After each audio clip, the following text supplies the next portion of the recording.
MRM's Marketing Minute.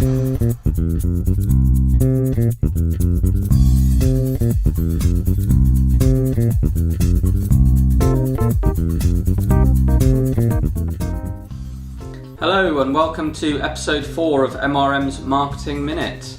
So you're on the social web, you're doing a bit of Facebook and you're conducting some really good customer service and building relations with your customers. That's great. So it's all milk and honey from now on then, is it? I'm afraid not. You're out there to have stones thrown at you, and some of the biggest brands in the world are finding that that's what's happening. At some stage in the next few days, maybe weeks, months, maybe even years, you will have some kind of attack laid on your brand on the social web.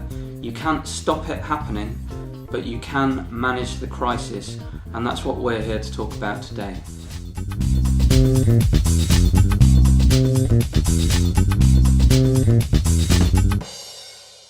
In a crisis, lots of different people can be telling you what to do. And that can be very confusing. Hey, this is my vodcast. Why don't you go away? Alright, Michael, calm down. I'm going. So the best way to get round that is to follow these 8 simple steps.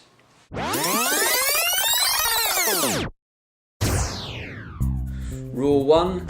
Listen. You do not want to be the last to hear when your brand's dragged through the ringer by the social media mob. So you need to get tools like TweetDeck, which is free, or Hootsuite, or if you've got a budget, an excellent tool is Alterian, which we use at MRM. And what you can do with those is track mentions of your brand. This is good communications practice anyway, but it will really help you spot a threat when it's on the horizon and heading towards you. The second thing to do is assess.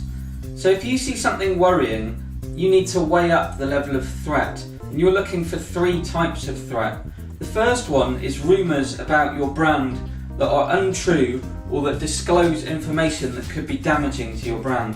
The second is complaints about products not working the way they should.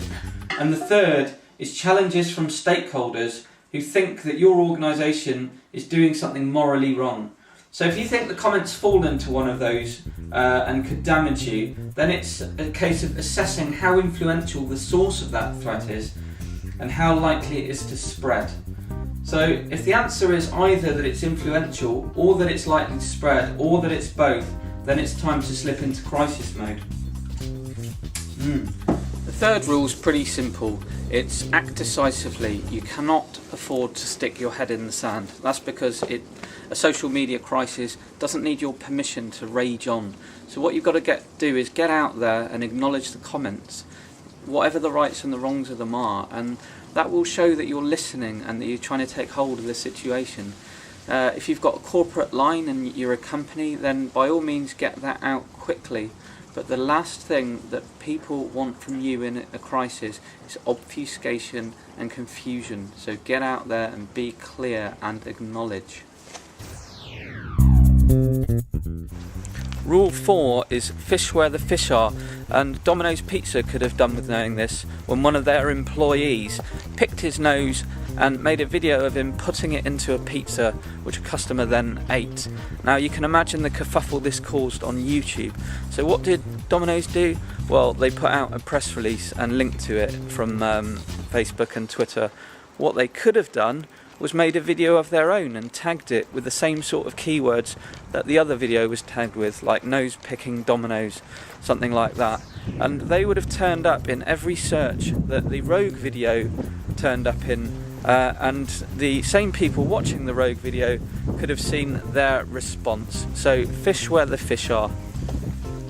Rule 5 is also beautifully simple, and it's this: be polite always. No matter how tempting it is or how much you feel like being rude to someone who's slagging off your brand, just don't do it. Be polite. No one ever got anywhere, ever, by being rude. 6. Take control of the crisis. A social media kerfuffle can swamp something like a Facebook page. So if there happens to be one raging on your Facebook page, move it off the wall onto a discussion page that you could create, or even a blog. But don't just let it swamp the page. and that will create order out of chaos and will help you maintain the normal running of your web asset that's been hijacked. Also, don't stand for personal attacks from people. Show strength and authority as the leader of a community. So that means firmly but politely berating those who make ad hominem attacks and use foul and abusive language. An angry social media crowd is generally looking for both the strengths and the weaknesses of the people who respond on behalf of a brand. They respect the strength that you show by not putting up with personal attacks, but they pounce on weaknesses like mixed messaging or disingenuous promises. 7. Redirect the kerfuffle. In the middle of a storm, saying something as simple as "thanks for your comments, we'll pass them on" is not going to deflect the anger. What you need to do is put that high feeling and passion to constructive use. So how do you do this? By asking the audience for advice and suggestions about what to do. That will focus the mob's energy. It will shift control of the conversation to you and to your community managers, and it will position your brand as working with the detractors, not against them, and it will help put at your disposal the wisdom of what is essentially an on-tap focus group. Finally, number 8, follow through when the crisis subsides. So that means ensuring to thank people who commented and who got you to think about your brand. Make use of their feedback so that they being potentially thousands of people, feel like they belong to the brand and that it belongs to them.